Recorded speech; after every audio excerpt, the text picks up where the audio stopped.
Welcome everyone for the next example on Turing machine. So the question is, design a Turing machine that accepts the language WCW, where W is made up of A's and B's. W is a string that is made up of A and B. तो यहाँ पे क्या है, C जो है that is a kind of separator. All right. तो अगर आपको याद हो हमारे PDA के लेक्चर से, तो इसके लिए हम PDA डिजाइन नहीं कर पाए थे, right? Because there was no mechanism to actually to compare the string, right? So WCW reverse हम कर सकते हैं, और WCW के लिए पॉसिबल नहीं था. So again, like the previous examples, let us take a sample string. तो suppose W मैंने लिया, let's suppose ABB. ये complete string क्या बनेगी? It is going to be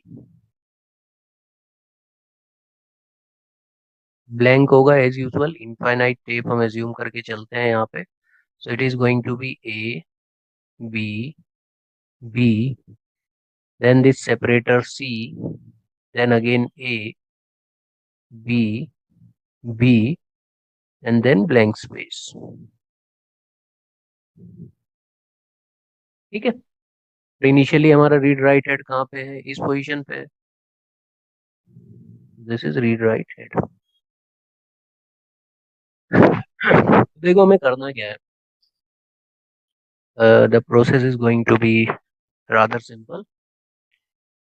तो हम लेफ्ट से स्टार्ट करेंगे. सबसे पहले आ रहा है ए. तो इस ए को मैंने राइट कर दिया, लेट सपोज एक्स. ठीक है. अब मुझे क्या करना है, इस सी के जस्ट बाद मुझे ढूंढना है कि मेरे पास ए होना चाहिए. दैट मीन्स इस ए को एक्स करने के बाद मैं लेफ्ट में मूव करूंगा. कब तक? जब तक सी ना आ जाए. और फिर सी के जस्ट बाद I look for a A, right. अब देखते हैं. So I am having a Q naught as the initial state. I will go to some Q1 and let's say I am getting a. ए को मैंने right किया x, और मैं right में जाऊंगा. आई लुक फॉर अनदर ए. अच्छा, इन बिटवीन क्या होगा? अब देखो यहाँ पे दो काइंड ऑफ फेजेस हैं. इस सी से पहले को ले लो, ये डब्ल्यू वाला पार्ट है. अब जब तक आप इस सी पे पहुंचोगे, इस सेपरेटर पे पहुंचोगे, you will get you know A's and B's. बहुत सारे ए और बी आएंगे बीच में.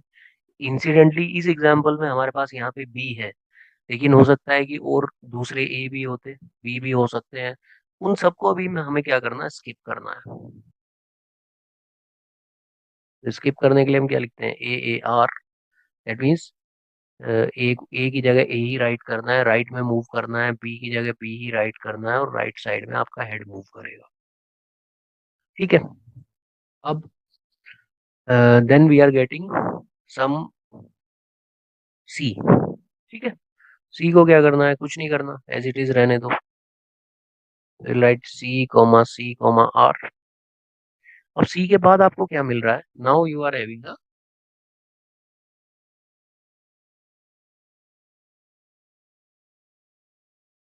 This A. Okay. After this C you are having this A.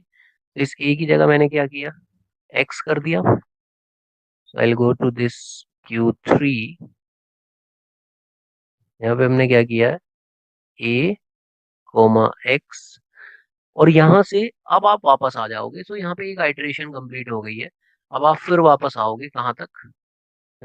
इस सी तक वापस आओगे. ठीक है. A comma x comma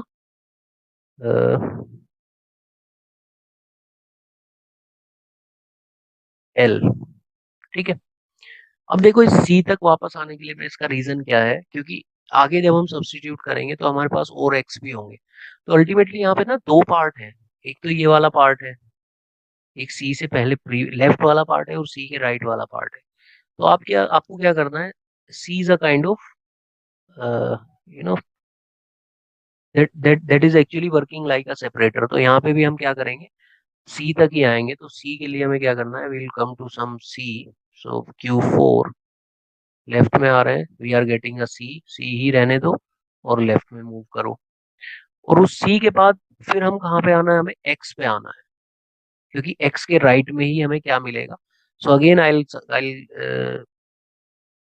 put a self loop here, C से मैं लेफ्ट में मूव कर रहा हूँ, सो आई हैव यहाँ पे हमारे पास दो बी है, लेकिन ए भी हो सकता है, तो हमें वो चीज भी कंसिडर करनी होगी, क्योंकि एक डिफरेंट स्ट्रिंग अगर हम लेंगे तो उसमें we can have A's as well as B.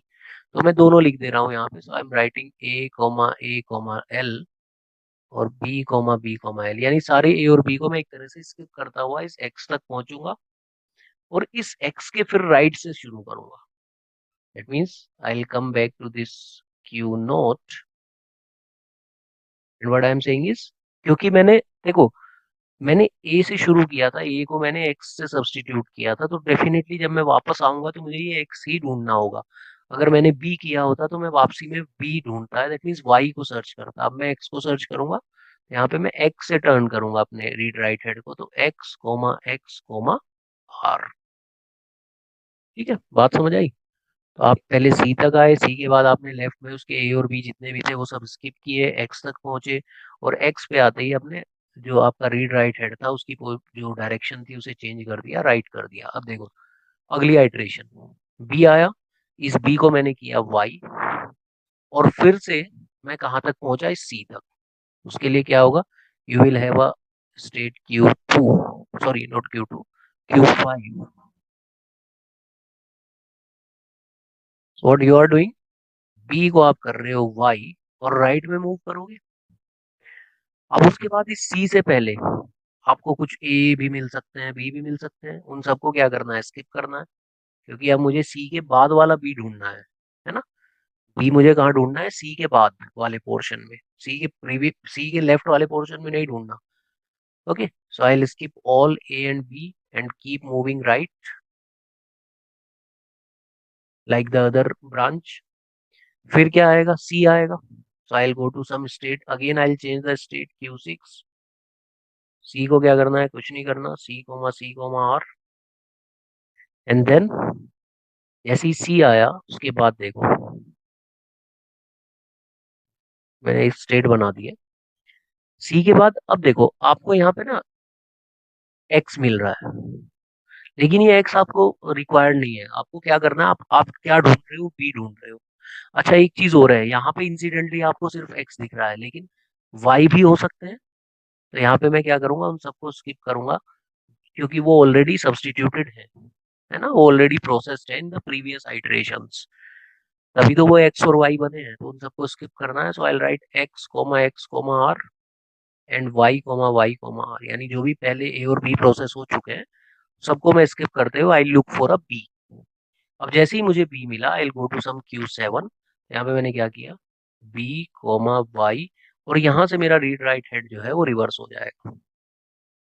ठीक है, तो इस बी को मैंने क्या बना दिया, कैपिटल वाई, और यहाँ से मैं रिटर्न हो गया। रिटर्न होने में फिर से मुझे कहाँ आना है, I be having a state that is Q8,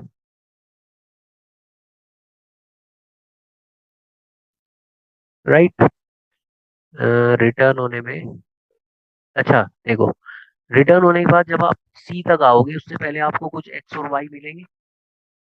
ठीक है, जैसे यहाँ पे देखो वाई भी मिल रहा है, एक्स भी मिल रहा है, उन सब वाई और एक्स को आपको क्या करना है, स्किप करना है। जो भी एक्स है उसे स्किप करते हुए आगे बढ़ते रहो, जो भी वाई है उसे भी स्किप करते हुए आगे बढ़ते रहो, और फिर आप फाइनली आपको क्या मिलेगा, जब आप ये यहाँ वाले एक्स और वाई स्किप कर दोगे फिर आप पहुंचोगे सी पे। तो यहाँ पे you are writing C comma L again, then you will reach to some Q8। अब सी के लेफ्ट में क्या होगा, आपको कुछ बी मिलेंगे, कुछ ए मिलेंगे, उन सबको स्किप करो, कुछ ए मिलेंगे, स्किप करो, बी मिलेंगे, स्किप करो। अल्टीमेटली आप क्या ढूंढ रहे हो, यू आर लुक, आपने लेटेस्ट जो सब्स्टिट्यूशन किया था वो क्या किया था, वाई का, क्योंकि आप इस बी वाली ब्रांच में हो तो definitely you are looking for some Y. और जैसे ही वाई आएगा वहीं से आपका रीड राइट हेड रिटर्न मतलब रिवर्स हो जाएगा राइट साइड में। तो जैसे ही, यहाँ पे ध्यान देना, जैसे ही हमें मिला, यहाँ पे मैं लिख दे रहा हूँ, जैसे ही मिला हमें वाई, तो यहीं पे हमारा रीड राइट हेड रिवर्स हो गया, वाई कोमा आर। ठीक है, तो वापस आए हम। अब देखो फिर से बी, बी को आपने सब्स्टिट्यूट किया किससे, वाई से, उसके बाद फिर सी आएगा, अब आप नीचे वाली ब्रांच में हो। सी के बाद आपके पास कुछ एक्स और वाई आएंगे, उन सारे एक्स और वाई को आपको फिर से क्या करना है, स्किप करना है, क्योंकि आप तो बी ढूंढ रहे हो। जैसे ही आपको बी मिलेगा, इस बी को आपने राइट किया वाई, और फिर से आपका रीड राइट हेड रिवर्स होगा। जितने भी एक्स और वाई आएंगे उन्हें सबको स्किप करेगा, फिर सी आएगा, सी को भी स्किप करेगा, और इस वाई तक पहुंचेगा, यानी यहाँ पे पहुंचेगा और यहीं से रिटर्न हो जाएगा। तो अल्टीमेटली आपका रीड राइट हेड आ गया है सी पे। अच्छा, एक चीज और, इंसिडेंटली यहाँ पे हमारे पास एक ही ए आया था, बट आपको ये चीज ध्यान रखनी है कि अगर मल्टीपल ए आते हैं, लेट्स से एक और ए आ जाता, तो फिर इधर भी आपको ये ट्रांजिशन ऐड करने पड़ेंगे, यानी इस स्टेट पे आपको ट्रांजिशन ऐड करना पड़ेगा, X comma R, Y comma R, और सेम ट्रांजिशन आप यहाँ पे ऐड करोगे, एक्स कोमा एल, ना दूसरी ब्रांच की तरह, वाई कोमा एल, है ना। So you can check it with by taking some other example. आप ये वाला एग्जांपल ले सकते हो, ए बी बी ए। तो आपको ये रियलाइज हो जाएगा कि जब आप इस ए को प्रोसेस करोगे ना, तो आपको ये ऐड करने पड़ेंगे। ठीक है, तो अभी हमारे पास जो एग्जांपल है वो है ए बी बी। अब देखो हमारा रीड राइट हेड कहाँ पे है, सी पे था। अब सी के राइट में क्या है, एक्स और वाई है, लेकिन हमें ये इंश्योर करना है कि एक्स और वाई ही है। तो जितने भी एक्स और वाई हैं उन सबको क्या करो, उन सबको प्रोसेस कर दो फाइनल स्टेट पे जाने के लिए। So I will go to some, when I will go to some final state, so I will start, या फिर आप एक चीज कर सकते हो, रादर देन दिस, हाँ ठीक है। अब देखो, क्योंकि ये आपका जो रीड राइट हेड है वो सी पे है, इसका मतलब इसके लेफ्ट में जो भी था ना, वो सारा प्रोसेस हो चुका है। अब आपको सिर्फ ये इंश्योर करना है कि अगर राइट में आपके पास एक्स या वाईज हैं, तो उनके उसके बाद आप फाइनल स्टेट पे जा सकते हो। So you will have some state, let's say Q9 here. Q9 पे हम कब मूव कर रहे हैं, we are having either a X, उस, हाँ राइट में था ना, ठीक है, X comma R and Y comma Y, यानी एक्स और वाई जो भी मिल रहा है हम क्या करेंगे, लेफ्ट में मूव करते रहेंगे, और जितने भी एक्स और वाई हैं सबके साथ हमें यही करना है, X comma R, Y comma R. बताता हूँ मैं भी ऐसा क्यों कर रहे हैं। देखो रीड राइट हेड सी पे है, सी के बाद आपको इंश्योर करना है कि इसके लेफ्ट साइड में भी सारे सिंबल में प्रोसेस कर चुका हूँ। लेट सपोज ऐसी कोई स्ट्रिंग होती, यहाँ पे अभी तो हमने एक वैलिड स्ट्रिंग लेती, सपोज इनवैलिड स्ट्रिंग होती है आपके पास ए बी बी, फिर होता सी, और उसके बाद होता ए बी बी ए। ठीक है, तो जब आप इसे प्रोसेस करोगे तो क्या होगा, ये ए एक्स बन जाएगा, ये वाला ए बी एक्स बन गया, ये बी वाई बन गया, ये वाला बी बी वाई बना, ये बी वाई हो गया, ये बी वाई हो गया। फिर उसके बाद हेड कहाँ आएगा, यहाँ आएगा। ठीक है, अब देखो, आप खाली अगर सी पे हो तो आप नहीं कह सकते कि ये एक वैलिड स्ट्रिंग है। आपको ये इंश्योर करना होगा कि ठीक है, लेफ्ट साइड में तो इसके एक्स और वाई है, लेकिन आपको ये इंश्योर करना है कि राइट हैंड साइड में भी इसके एक्स और वाई है या नहीं, यानी ब्लैंक से पहले कोई ए या बी तो नहीं है। तो वही चीज हम यहाँ पे कर रहे हैं कि अगर क्यू नोट से मैंने चलना स्टार्ट किया, once my pointer my read write head was at C, तो उसके बाद मैं राइट में चला, एक्स मिले या वाई मिले, I keep on going in to the right direction. और अगर मुझे यहाँ पे एक ब्लैंक मिल जाता है, that means I am after processing all the X and Ys on the right hand side, अगर मुझे ब्लैंक मिल रहा है, then only I will go to some final state. अब देखो यहाँ पे क्या होगा, जो इनवैलिड वाला एग्जांपल था, इसमें एक्स और वाई प्रोसेस करने के बाद इसे डायरेक्टली ब्लैंक नहीं मिलेगा, बीच में इसे ए मिलेगा। तो जैसे ये ए मिलेगा, इसके लिए हमने कोई ट्रांजिशन लिखा नहीं है, तो ये हमारी मशीन जो है वो होल्ड कर जाएगी। ठीक है, और हमारे वाले एग्जाम्पल में क्या होगा, एक्स मिला, it will go to Q9, then Y मिला, Q9 पे सेल्फ लूप करेगा, फिर से वाई मिला, Q9 पे सेल्फ लूप करेगा, उसके बाद जैसे ही इसे ब्लैंक मिलेगा it will go to QF। ठीक है, so this is the Turing machine for WCW। So if there are any doubts you can write it in the comment section. इस लेक्चर को एंड करते हैं।